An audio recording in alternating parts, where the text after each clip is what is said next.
Police, সেনাবাহিনী, শ্রমিক, magistrate সবাই প্রস্তুত। তপ্ত রোদ উপেক্ষা করে এগিয়ে যাচ্ছিল বুলডোজার। আঘাত করার আগে বাদ হয়ে দাঁড়ায় এলাকাবাসী। দীর্ঘ সময়ের করজোর আর বাধার মুখে পড়ে বরফ গলতে শুরু করে। এ সময় বুলডোজারের সামনে এলাকাবাসী কাঁদতে কাঁদতে লুটিয়ে পড়লে এক পর্যায়ে পিছু হটতে বাধ্য হয় বুলডোজার। থেমে যায় উচ্ছেদ অভিযান।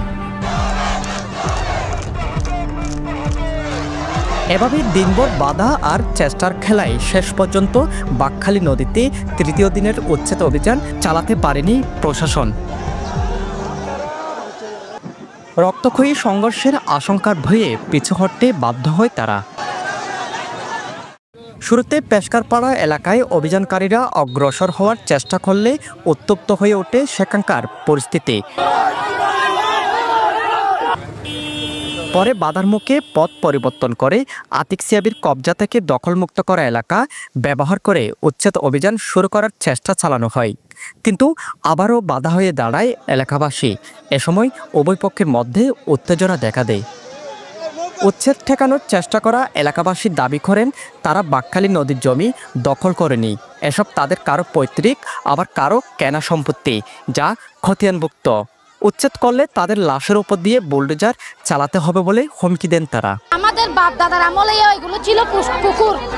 এখানে যারা ছিল আমার আব্বু তারা বলতো এখানে আগে মাছের চাষ করা হতো, মাছের চাষ করার পরে লবণের মাঠ করা হতো, লবণের মাঠ করার পরে হাল চাষ করা হতো। এগুলো কোনো বাঁকখালী নদী ছিল না। এই জায়গা যদি অবৈধ জায়গা হয় আপনারা রেজিস্ট্রি দিয়েছেন কেন?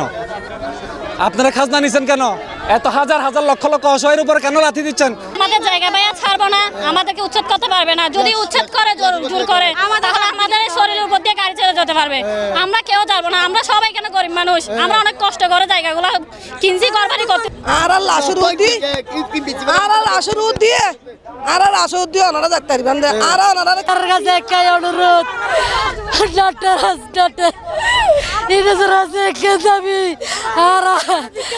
রোহিঙ্গা নয়, 16 লাখ মানুষের জায়গা দিবেন না, আর মানুষ করে যাই। তৃতীয় দিনের অভিযানে ব্যর্থ হয়ে ফেরত যাওয়ার সময় গণমাধ্যমের মুখোমুখি হয় বিআইডব্লিউটিএ। সংস্থাটির এই কর্মকর্তা জানান তারা ব্যর্থ হয়নি, পরিস্থিতি নিয়ন্ত্রণের জন্য আপাতত ফেরত যাচ্ছেন।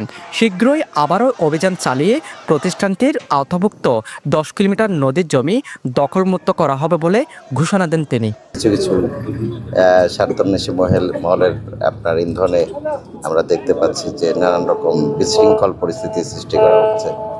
তো দ্যাটস ওয়াই আমরা চিন্তা করছি যে এটা আমরা সেনাবাহিনী, র্যাব, পুলিশ সবাইকে নিয়ে বিক্ষোভ ম্যাজিস্ট্রেটগণ বসছিলেন। তাঁরাও ডিসি মহোদয়ের সাথে, এডিএম মহোদয়ের সাথে কথা বলেছেন। সব কিছু মিলে এই বিষয়টির উপর আমরা আবার একটি আমাদের পরবর্তী করণীয় কি সেটা নিয়ে খুব শীঘ্রই ডিসি মহোদয়ের অফিসে বসবো।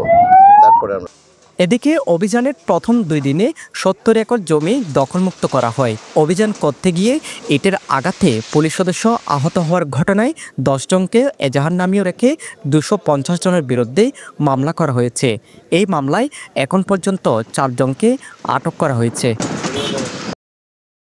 অভিযানে বাঁকখালী নদী যেমন দখলমুক্ত হচ্ছে, তেমনি দীর্ঘশ্বাস বাড়ছে অসহায় মানুষের, যারা ভূমিদস্যু ও দখলদারদের ফাঁদে পড়ে সেখানে জমি কিনেছিলেন, যারা এখন বুলডোজারের আঘাতে হয়ে যাচ্ছেন নিঃস্ব।